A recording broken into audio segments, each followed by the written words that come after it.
With a martial arts legacy dating centuries, and some of the sport's biggest promotions, it's no surprise Japan is seen as a mecca when it comes to MMA fans. So it shouldn't be shocking that some of the sport's greatest fighters have come from the land of the rising sun.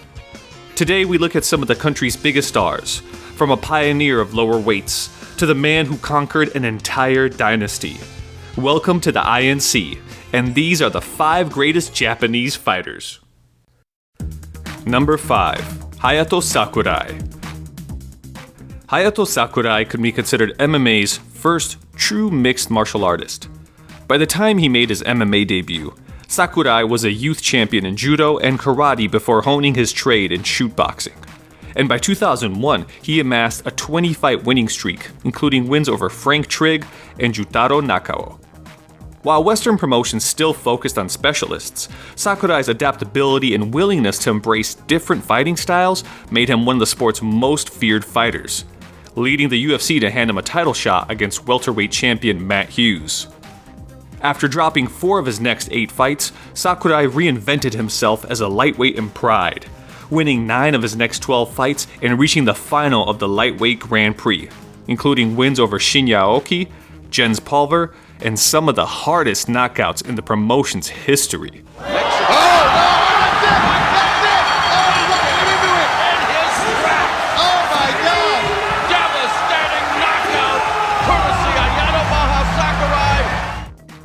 Sakurai remained active in MMA into his 40s, before retiring in 2016 with 38 wins, 13 losses, and 1 draw.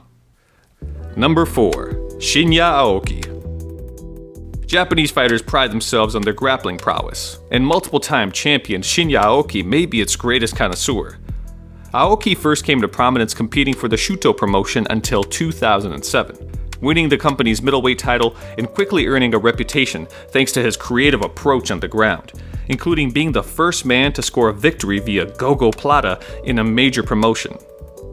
After a 4-fight run in Pride, Aoki found his biggest success competing for the company's successor, Dream, winning 10 of his 12 matches and adding a further lightweight title to his resume, with wins over Tatsuya Kawajiri and future UFC champion Eddie Alvarez. As well as being one of Japan's best fighters, Aoki was also one of its most controversial, thanks in part to his disrespectful celebrations and a tendency to hold on to submissions long after his opponents had tapped, a move which made him one of the most divisive figures in Asian MMA. He broke his freaking arm! Hey, that's the business. We're not figure skating. Despite entering his late 30s, Aoki has found further success competing with 1 championship, winning the lightweight title on 2 occasions and chasing further success in his 17th year of competition. Number 3. Kid Yamamoto. Before Demetrius Johnson or Henry Cejudo, Kid Yamamoto was the benchmark for lower weight classes in MMA. Yamamoto had a fighting pedigree well before his MMA career. Both his father and sisters had been multiple-time wrestling champions, with Yamamoto briefly dabbling in the sport himself. It was with the Heroes promotion, however, that Yamamoto's legend was born. Struggling to find opponents at 125, Yamamoto chose to enter the company's lightweight Grand Prix, where he used his speed and knockout power to overcome fighters over 30 pounds heavier than him. By 2007, Yamamoto staked a claim as one of the best pound-for-pound fighters in the world, amassing a 14-fight winning streak during spells with K1 and Heroes, and still holding the record for the fastest knockout in MMA history.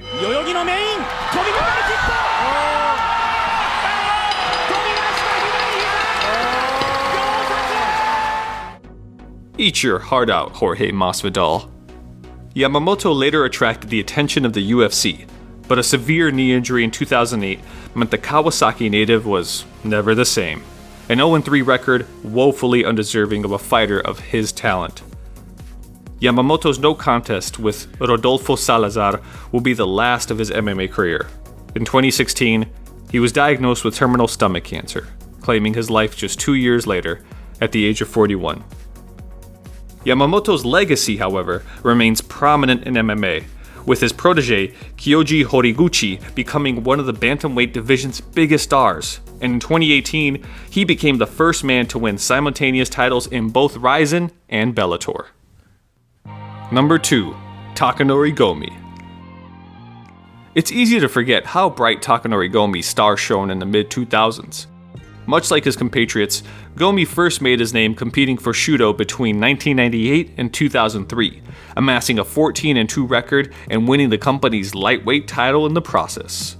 A move to Pride Fighting Championship soon followed, where Gomi combined his top-level wrestling game with fast speed and ferocious knockout power, a trait which helped himself secure the fastest knockout in the promotion's history. Oh, that looked like it hurt Alf. Alf is done. Alf is done in electrifying fashion. Gomi's style was just as effective as it was dramatic, beating a who's who of lightweight greats including Jens Pulver, Tatsuya Kawajiri, and Hayato Sakurai, the latter of which securing Gomi the 2005 Lightweight Grand Prix. Gomi assessed a 13-1-1 record at Japan's top table, and by the time the company closed in 2007, he was regarded by many as one of the best pound-for-pound fighters in the world. Gomi made a much-lauded move to the UFC in 2010, but despite occasional flashes of brilliance, age and a succession of injuries started taking its toll, being cut by the promotion after losing his last 5 fights in the first round. After a 4-year barren run, Gomi returned to his winning ways against Melvin Gillard, ending his MMA career with 36 wins, 15 losses, and 1 no contest. You can thank Nick Diaz for that. Number 1. Kazushi Sakuraba. Kazushi Sakuraba might not have the greatest MMA record, but his showmanship and willingness to take on all comers made him a beloved figure to both Japanese and American fandoms. Despite being synonymous with Japanese MMA, Sakuraba first came to notoriety competing for the UFC, where he won the company's lightweight tournament by submitting Marco Silveira in only his 3rd pro fight.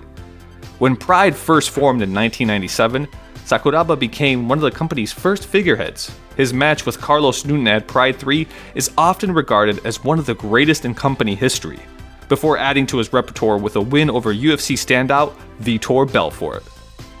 Despite being a natural welterweight, Sakuraba often competed in open weight contests, using his skill and natural toughness to overcome opponents nearly 50 pounds heavier than him, including wins over Quinton Jackson, Kevin Randleman, and Ken Shamrock. It was against the Gracie family, however, that Sakuraba confirmed his legend. After beating Royler Gracie at Pride 8, Sakuraba took on family figurehead Royce at the 2000 Pride Grand Prix. In one of the greatest fights of all time, Sakuraba used his creative and eccentric style to wear down Gracie's defenses, before the MMA legend was forced to throw in the towel after 90 bruising minutes. He's throwing in the towel in. Kazushi Sakuraba.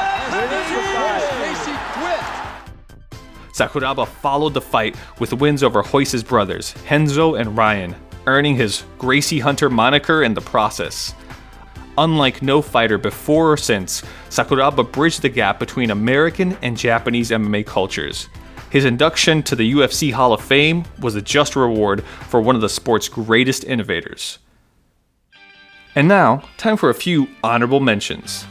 Megumi Fujii was an early pioneer of women's MMA, winning her first 22 fights, with most coming by way of first-round armbar.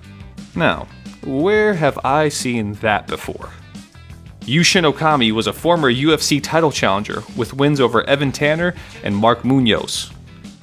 The Ryzen Cup noodle mascot was one of the company's biggest stars, until personal demons got the better of him.